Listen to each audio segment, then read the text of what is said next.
Đọc lại cho thầy luôn. These are the photos of my family trip last week. Đọc lại luôn. Here are the photos of my family trip last week. Look, we weren't the Golden Bridge. We were at. We were at the castle too. Whoa, look at this. Wow, chữ wow đấy. Wow, look at this. Were you at the Temple. temple? No, we weren't. We went. Went. Weren't in the old village. Old village. Dài ra. Old village. Progress. And how about this photo? Were you at the town? Con đọc nó sao nó không rõ thế? Were you at the tower? Were you at the tower? Mồm vận động đi. Were you at the tower? Were you at the tower? Yes, we were. Rồi, mời bạn Elsa làm cho thầy nào. Last week, Thomas and his family were ring. Ở đâu? Thomas and his family were in. Gì? At the village. At the village. Sao biết nhỉ? Thomas đây, đúng rồi, bạn Thomas này. At the village, đúng rồi. In the village. In the village. Bridge nữa thầy ơi. Ở đâu nữa, với cái gì nào? Bridge. Bridge á? Vâng ạ. Ở đâu nhỉ? Bridge và tower nữa. Bạn ấy nói à? A tower. A bridge and a tower. Okay. A castle. And the castle. Như vậy ta có là was. Castle nữa thầy ơi. In the castle. Ok. The temple nữa. Bây giờ chúng ta nhìn phía dưới. Nhìn phía dưới thì chúng ta thấy nào, we were at the tower, không ở đấy và có ở bridge này nhé. Chúng ta nhìn ở đây nhé. Thầy làm mẫu này. Ở đây người ta làm mẫu sẵn rồi. I wasn't at the tower. I wasn't at the tower. I was at the bridge. I was at the bridge. Đọc đi. I was at the bridge. I was at the bridge. Was at the bridge. I wasn't at I was at the bridge. I wasn't at the tower. I wasn't at the tower. Wasn't. Đó là wasn't. Number 2. Mời Trường An. I wasn't in the village. I was at the temple. I was. Nhưng đâu là what? Đó là was at the temple. I was at the temple. GB? I was at the temple. No. This the circle one. I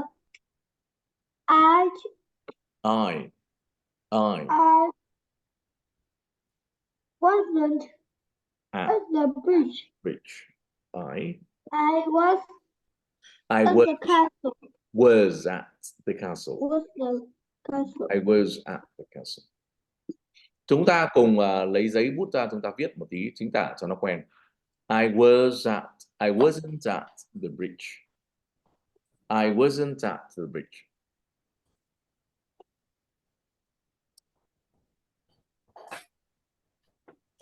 I was at the castle. I was at the castle. Elsa viết cẩn thận nhá, thầy xem đấy. Hôm nay là Viết nhăn cuội và là chết đấy. Viết vào đi. I was at the bridge. I wasn't at. Hôm nay là 22. I was at the castle.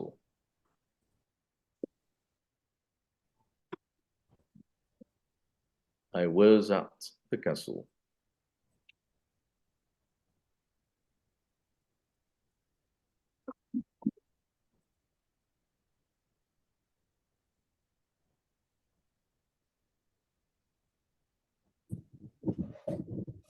I Wasn't at.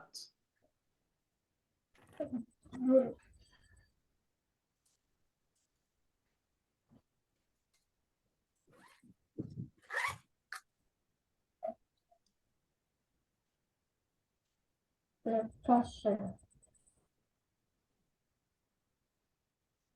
Xong.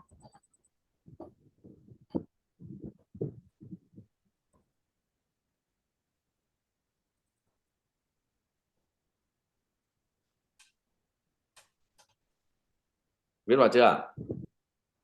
Rồi. I wasn't at the bridge. I was at the castle. Tôi đang ở đâu thôi nha. Tôi đã ở đâu thôi. Đơn giản như thế thôi. Bài này cũng đơn giản lắm. Finish chưa? Con biết rồi. Elsa đưa thầy xem nào. Đưa sát màn hình thế nào. Úi giời, chữ này chữ to bằng con gà thế à? Chết, chữ này chữ đi bắt gà. Viết nhỏ nhỏ thì viết to thế. Chữ là chữ bắt gà. Khiếp, người ta tưởng bắt gà. Đến lớp người ta tưởng Elsa bắt gà. Chết. Tiếp theo trang 65. Đây, listen and repeat.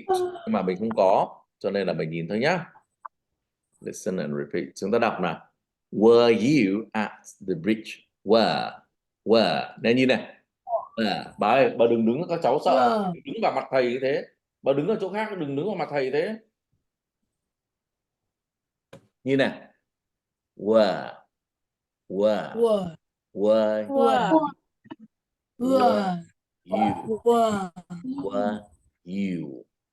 Were you. Nha. Rồi. Chúng ta là were you at the bridge yesterday? Bridge yesterday. Nha. Were you at the bridge yesterday? Đấy chính là cổng vàng đấy nhá con nhá. Golden Bridge đấy nhá. Yes, we were. Yes, we were. Đấy, cầu để cầu dây văng nhá. Number 2, was she in the village last week? Was she in the village last week? She in the village last week? Village. Không phải là village. Tưởng là giải village quốc gia chết đấy. Village last week. Village. Như vậy là ở ngôi số ít thôi. Ta có là was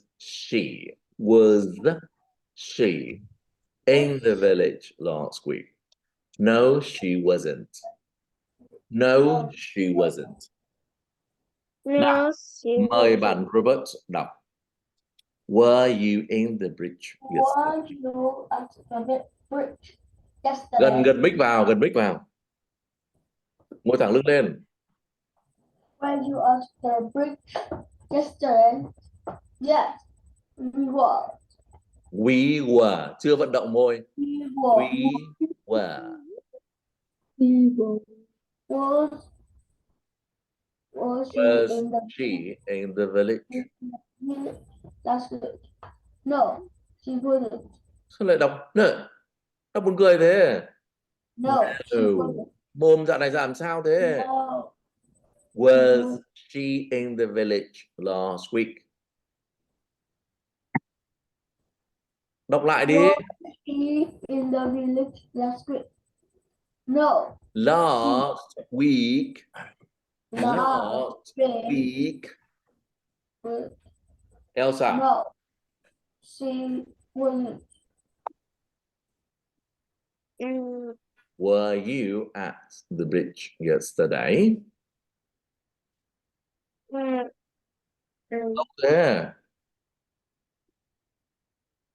Were you at the bridge Yesterday. Yes, we were. Yes, we were. Rồi. GB. Was she? GB ơi. Con đọc đi. Was she in Đọc là what? Was. was she in the village last week? Last week. Last week. No, she wasn't. Ok. Trường An. Were you at the bridge yesterday? Yes, we Chữ were. bridge đọc ngắn hơn nữa là bridge. Bridge. Bridge. Không phải y tiếng Việt là bridge đấy. Bridge. Bridge. Yes, we were. Yes, we were. Was she in the village last week? Đọc tiếp con. Was she in the village last week? Was she in the village last week? No, she wasn't. Bây giờ người ta cho bài này thì mình phải làm này. Ví dụ như là they at the bridge, chúng ta làm là were they, đó là were they at the bridge last month? Were they at the bridge last month? Were they at the bridge They last were. month? The bridge last month. Rồi mời bạn GB làm trước.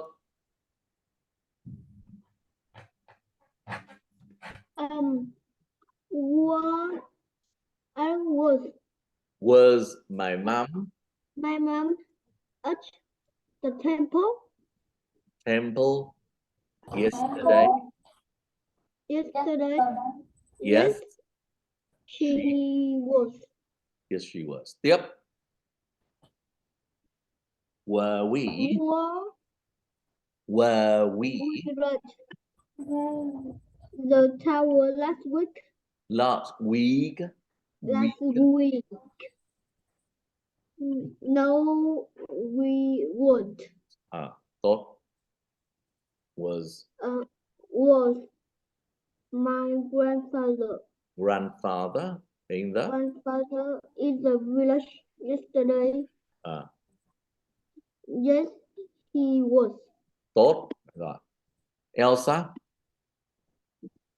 Were they at the bridge last month? Were they at the bridge last month? No. No, they weren't. They weren't.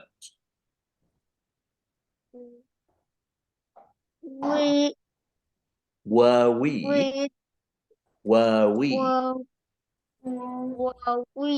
at the tower last week? No. No, we weren't. Robert. Was my mom? Was không phải là what? Was my mom at the temple yesterday? Yesterday.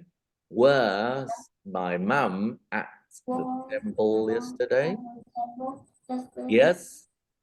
Yes. Yes. She was.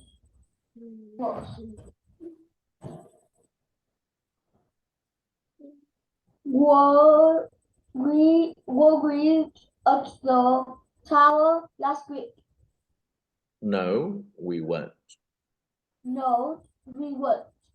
Tất cả lớp mà tự viết vào trong vở từ 2, 3, 4 đi. Mời Trường An làm tiếp. Trường An đọc. Was my mom at the temple yesterday? Yes, she was.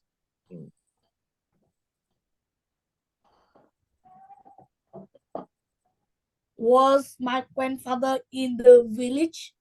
The village. Yesterday. Village. Village. Village. Village. Village. Yesterday. The village. Hai chữ y ngắn. Village. Village. Village.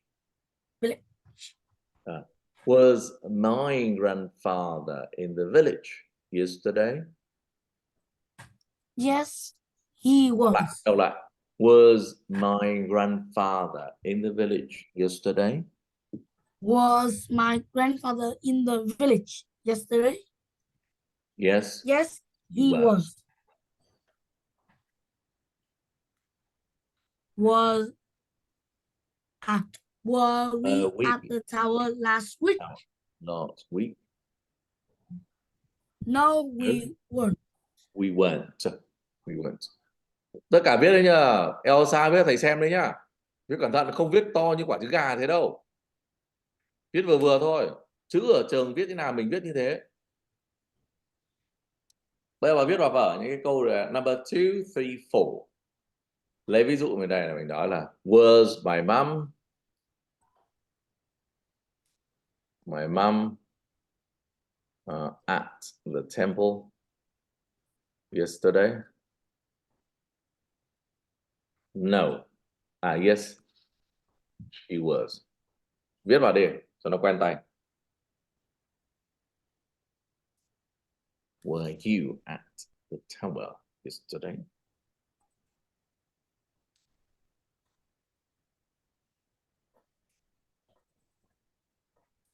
Were you at Sunday? No, I was. I was at home.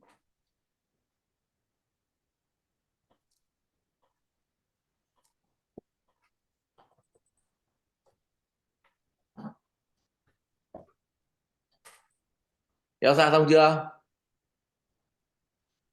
Viết tiếp đi.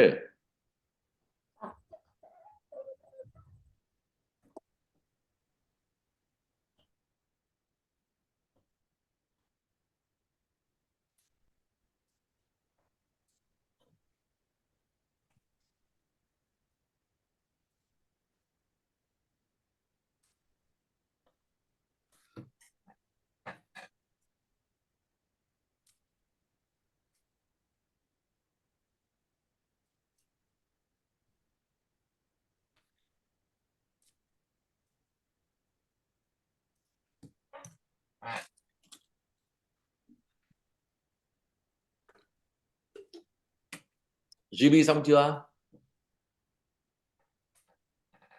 Xong chưa con? Đọc cái này cho thầy đi. Were you at the tower yesterday? GB, were you at the tower yesterday? Mic. Were you at the tower yesterday? Were you at the tower Were yesterday? you? Phải were you? You at At tower. the tower yesterday? Yes, I was. Yes, I was. How about you? Were you at Were you at the the temple? temple? No, I wasn't. I I was. was at home. Biết ba câu hay là biết hết cả I bốn ạ? was at home. Rồi Robert, were you? Biết cả bốn hay là biết chỉ có 2, 3, 4 là